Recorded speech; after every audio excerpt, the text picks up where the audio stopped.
My name is Marc LeBlanc. I'm a former member of the Royal Canadian Mounted Police, and I'm a member of the UB Well Tai Chi school in Moncton, New Brunswick, Canada. Great. And how is it that Tai Chi has affected your health? Well, I'm afflicted with the disease known as multiple sclerosis, and I was diagnosed in 2004 with multiple sclerosis, at which time in 2005 I was walking with a cane, and the disease got aggressive enough that I was headed for a wheelchair. And I was involved in Tai Chi since 2003, but I wasn't really seriously into it.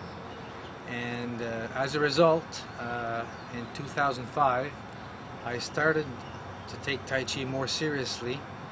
It was a last resort, and I started working at it real hard and every day.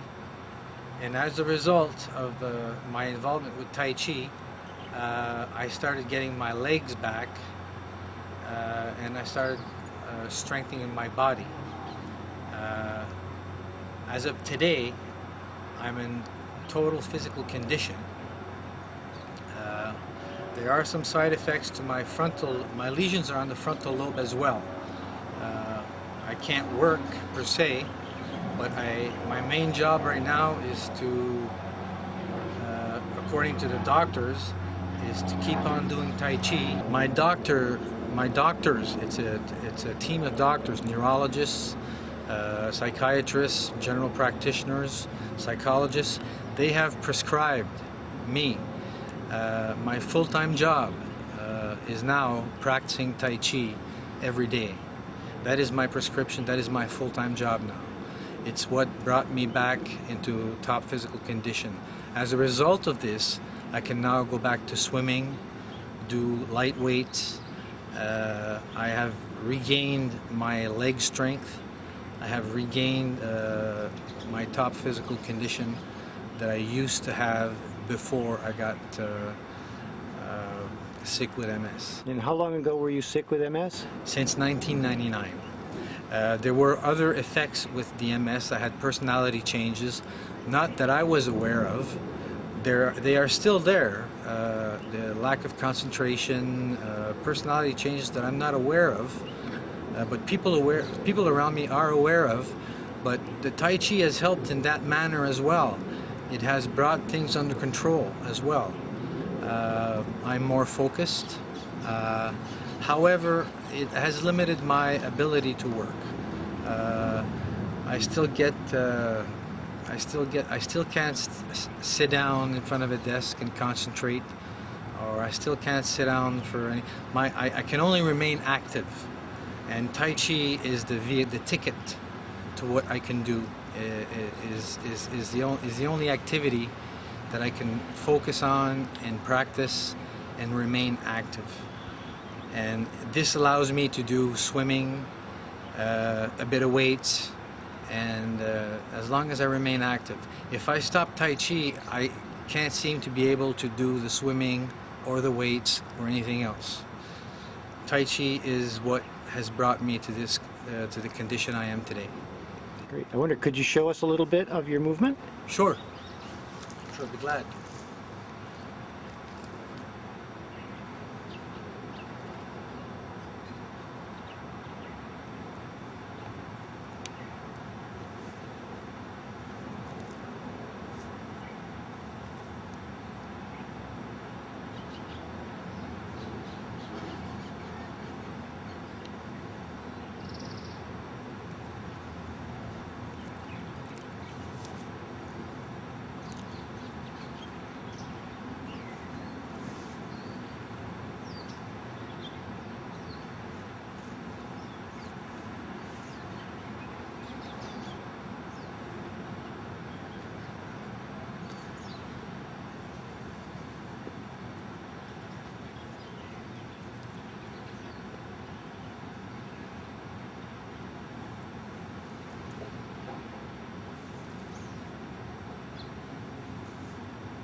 There's a few moves I couldn't do at all.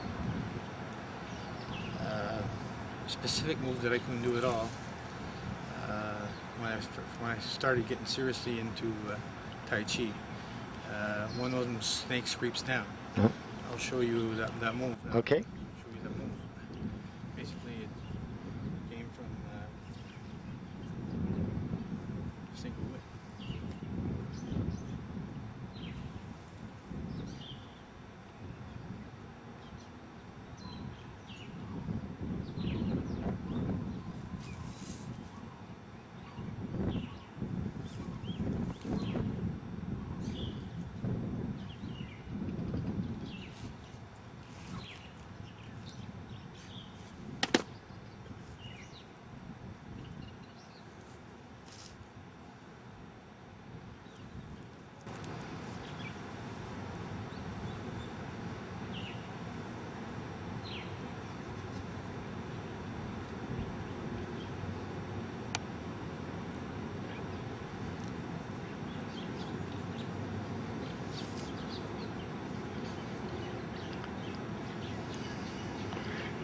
What advice would you give for someone who was just beginning to think about doing Tai Chi and was just trying to investigate it?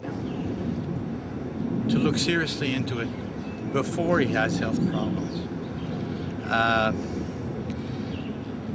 When I started Tai Chi, my MS wasn't that advanced.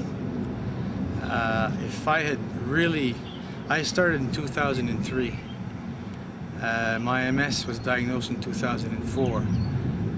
It got really aggressive in 2005. If I had really stuck to it in 2003, I don't think it would have been that advanced.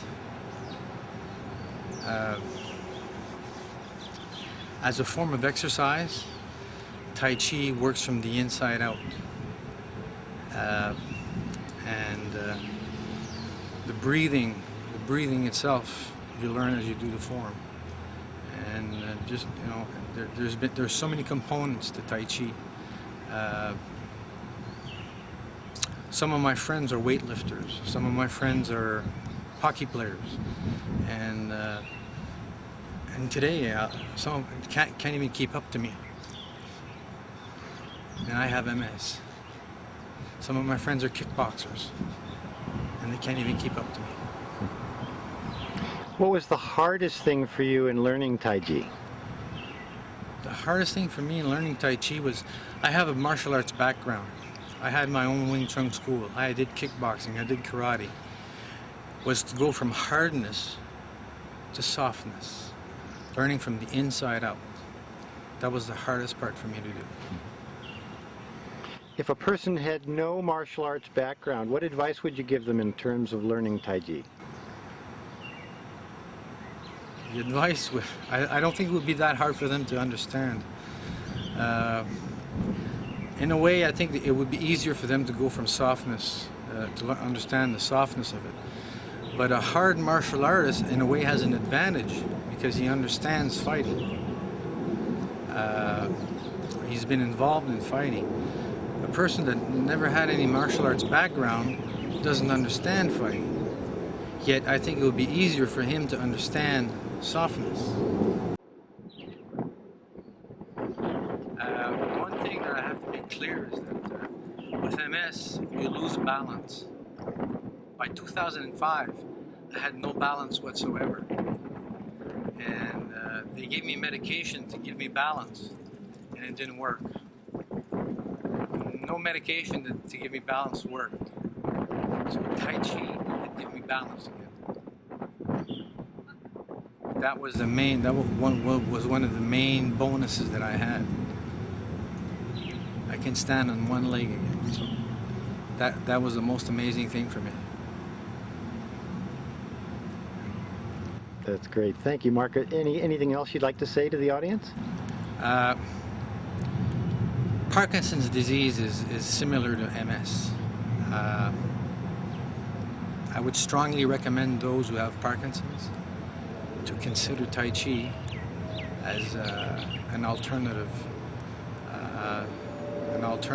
way to combat the disease, because they have similar symptoms.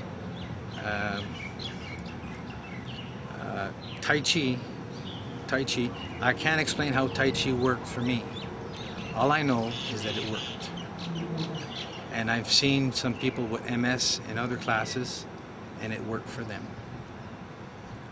I've seen people with canes, yet they still walk with a cane, but not as often. And I've seen them put their canes aside and do Tai Chi. I've seen that myself.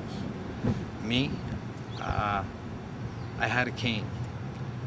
I broke my canes. I literally broke all my canes. So it's mind over matter.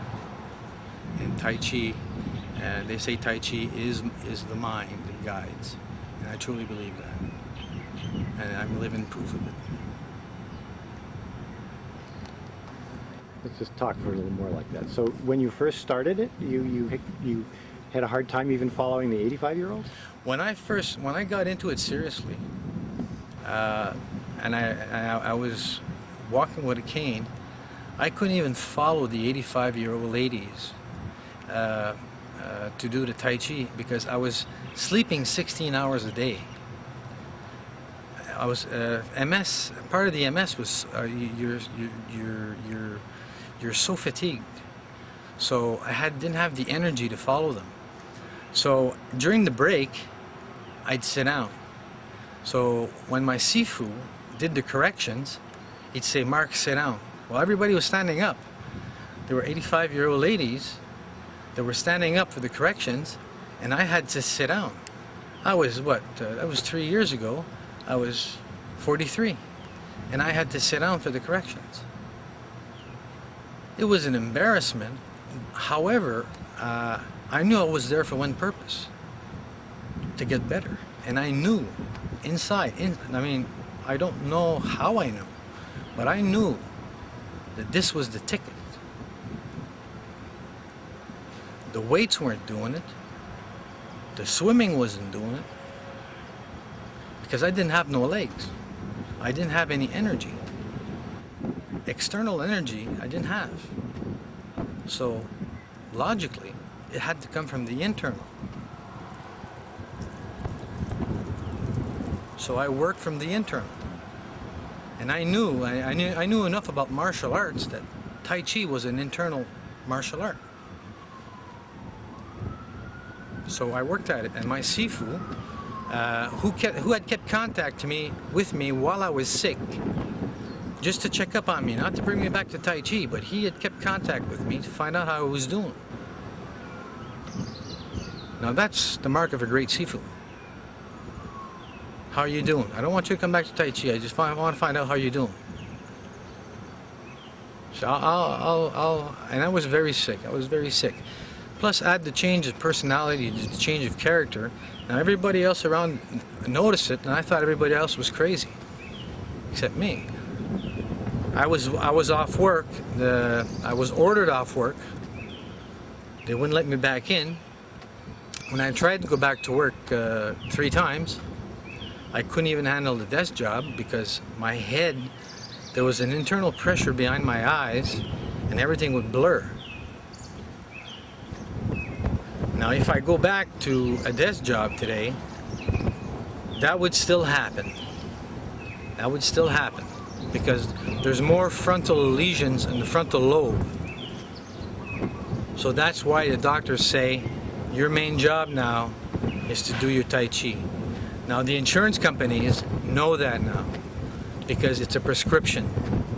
I can't get out of Tai Chi, which is, you know, and I don't intend to get out of Tai Chi because I feel very healthy today.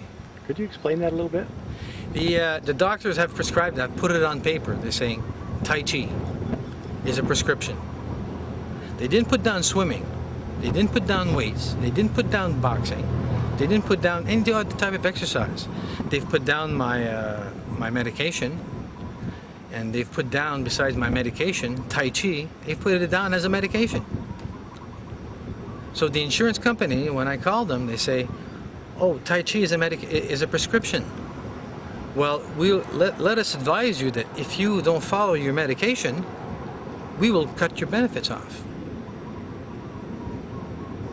And I have no intention of stopping my medication, especially not Tai Chi. Tai Chi has been not only a prescription for me, it's been one of the greatest joys of my life. And I intend to do that right up till I'm in an old folks home, which I don't think that's going to be soon.